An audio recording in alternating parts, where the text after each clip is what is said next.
Hello, I'm Laura, a woman in my 30s. I've been through divorce and have no children. The reason for my divorce was how my ex-husband dealt with his sister-in-law's family. I'm sharing my story here to express my frustrations and to keep striving towards my dreams. When the issue first arose, my husband and I had been married for a year and a half. We had chosen not to have children. Why? Because I had dreams to pursue, and that required effort and saving money. I thought there'd be time for kids after achieving my dreams. My husband, his father, and his mother all understood and supported me. I grew up in a close-knit family with parents, a sister, and a brother. We always chat and have fun together. On the other hand, my husband's family kept to themselves and didn't interfere much in each other's lives. In fact, we'd only hear from his parents once every 2 months or so for a quick update. When we were dating, he respected my dreams and liked that I was family-oriented. Since his family seemed hands-off, I thought we'd manage well after marriage. But after we got married, my husband began inviting his sister and her kids over constantly. And then one day, my husband David said this: "My sister has 3 boys and it's tough for her. Help her out. Pick up the kids from preschool, make meals, and even give more gifts." Now, if his sister, a housewife, was busy, I could have understood. But her kids were a handful, and I simply didn't have the time since I also work. When I refused, my husband got angry out of nowhere. "You pick up and feed your own sister's kids, don't you? They're both adorable nieces and nephews. Don't be discriminatory." It's true, I did pick up my niece. My sister was hospitalized for a few days because she fell ill at work while pregnant with her second child. My sister's husband couldn't make it to work, so I stepped in. During that time, my mother visited my sister and cleaned the house, while I picked up my niece from preschool and fed her until my brother-in-law could take over. He often came home exhausted, so I'd prepare simple meals, but that was an emergency because my sister was unwell. However, my husband just couldn't grasp this.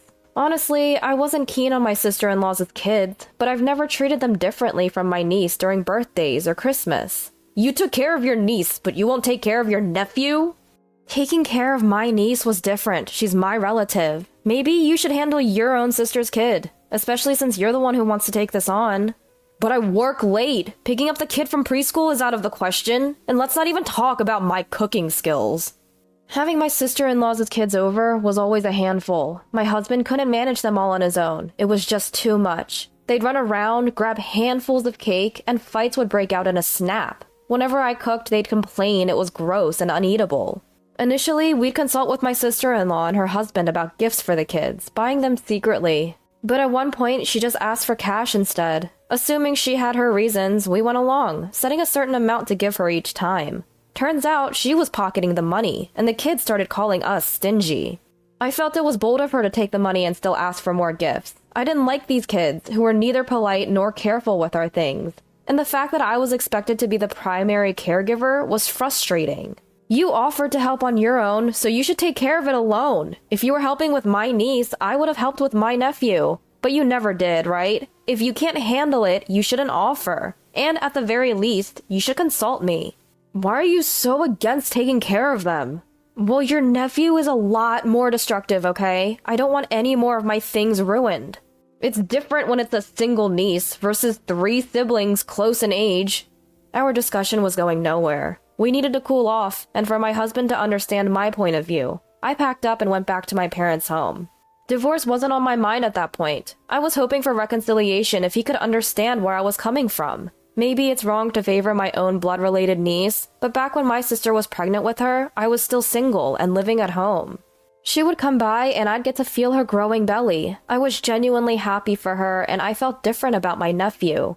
Still, blood shouldn't be the only factor. I tried to treat them equally, but I could no longer tolerate my sister-in-law's audacity and my nephew's demanding nature. When I left, I sent an email suggesting we both take some time to cool off. But it seemed like my husband wasn't fully grasping the situation. "Why are you making such a big deal out of this?" "My sister-in-law is not ill or anything, so why do I have to take over her responsibilities?" I was not fond of my husband's attitude of assuming I'd naturally take over. I didn't reply to the email, but just kept a record of it. I visited my parents' house after a long time and went out for a meal with my parents and my college-aged brother, Daniel. I told them about what had happened and said I might get a divorce. They were understanding. Divorce doesn't affect your dreams, and experiencing it once might not be a bad thing.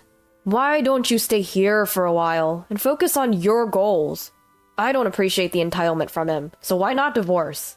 Taking my father's advice, I decided to focus on achieving my dreams while staying at my parents' house. A few days later, another email came from my husband. If you don't come home, your precious music box might get destroyed when my sisters visit tomorrow. I had already taken all the stuff I bought myself, as well as gifts from parents, friends, and siblings. He didn't seem to realize that. The only thing left at home is what you gave me. After I replied, he seemed to get anxious and called me for the first time since I left. Your brother came over unannounced, played games when I wasn't home. He wanted me to admit I was wrong and come back. I explained that my brother came because he had free time, and he helped me with the game. It just so happened to be a day my husband was at work. I had paid for the gaming console, and the games were mine too. I hadn't inconvenienced him in any way. I won't return with that attitude. I'm doing just fine, and I don't want to meet your sisters or nephews because I don't like them. With those final words, I hung up the phone on my husband. I consulted my mother-in-law because my husband showed no remorse, only to learn that he and his sister weren't close in the past. Given that she got pregnant and married as a teen, leaving home early, it's kind of expected they didn't get along. Even my mother-in-law had no idea why they'd suddenly become close now. I had all my treasured music boxes with me, and I didn't care about the stuff my husband had given me. Ignoring his emails led to a photo of my broken music box arriving that night. I have all my important things with me. I'm not attached to anything you gave me, I replied. Days passed with no further development. My in-laws grew concerned with our silence and called my emergency cell phone. I explained that I was at my parents' home and told them why. Hearing that my parents-in-law was considering divorce, they made an emergency visit to my parents' house for a discussion. The talk involved parents-in-law, my husband and I, and my parents. It seemed that my husband had been staying over at sister-in-law's house instead of coming home. Sister-in-law, who doesn't do housework or childcare, seemed to find David bothersome and told him to call me and go home. My husband wanted to play the role of a dependable brother to his sister, but instead he felt discouraged by being treated as an annoyance. He told me it was unfair that I live close to my parents' house and get along with my siblings. Seeing you close with your family was painful for me, so I tried to be close with my sister. Even if it makes you uncomfortable, I've been uncomfortable too. Isn't that fair? You get along with your family, and that's not fair. So it's not fair unless my sister also gets treated better. Usually, in-laws on the husband's side get priority, right? But your family doesn't care about me. Your sister's husband is treated well, though. Everyone, including parents-in-law, was taken aback by my husband's logic. I sighed deeply, feeling utterly dismayed. It was clear that any remaining emotional connection I had with him had vanished. Being part of your happy sibling charade is exhausting. You say don't discriminate between nieces and nephews, but I've been trying to treat both the same. But being told not to favor one over the other is unrealistic. I'm human. I have likes and dislikes. To be honest, why should I love a child who's not even blood related and is ill-behaved? They break things, make a mess, are picky eaters, and constantly complain. And your sister only dictates what to feed them without bringing anything they can eat. There's no gratitude for taking care of them. And, like I've told you multiple times, the reason we took care of my sister's husband and niece was that it was an emergency situation. My sister was hospitalized. Your sister is a housewife and perfectly healthy, right? If it's so hard with 3 kids, maybe don't have so many in the first place. The concept that a wife should silently obey her husband and do all the housework is outdated. If you want to say such things, why don't you earn a double income like husbands from a generation ago? We never favored your sister's husband over you. We didn't bully you. Dad even invited you for drinks and to share hobbies, right? You're the one who declined. What does being cherished mean to you? There's a reason we treat you and your sister's husband differently. You know that. We've known him longer, and he was already like family before they got married. Remember I told you about when Dad got sick while I was in college? Your sister's husband was the one who stepped up and supported him. You never have a drink with Dad as an adult. You don't put any effort into family gatherings, always running away. It's okay if you're not comfortable with it. Running away is an option, but don't hold grudges for avoiding things you don't want to do. Is that what being cherished means to you? Is it that you have to be number one in everything? How old are you? It's unbecoming for an adult. Wanting a family that only serves your interests is unrealistic. You're just a child trying to create a world that's convenient for you under the pretense of equality. Also, about that music box, I can't trust someone who uses things to make threats. I don't have the confidence that we can continue as a married couple, so let's part ways. That's when my husband finally realized I was serious about divorce and started making bizarre threats. I looked down on him coldly, thinking that he might still have a chance if he apologized and admitted his mistakes. If you leave me, you'll be unhappy. I have a feeling. I'd rather not spend a lifetime with your feelings. I'd be happier without you. A married couple is one unit. Can you manage if you break off and become half a person? There would be no problem. I'd just go back to how I was before marrying you. We were always two separate individuals. The idea that a couple is one unit only holds when both are helping each other. I can live without your help, and I'd be emotionally and physically better off without you. Are you jealous of my sister? You guys left me alone much more. Hearing that, I burst into laughter.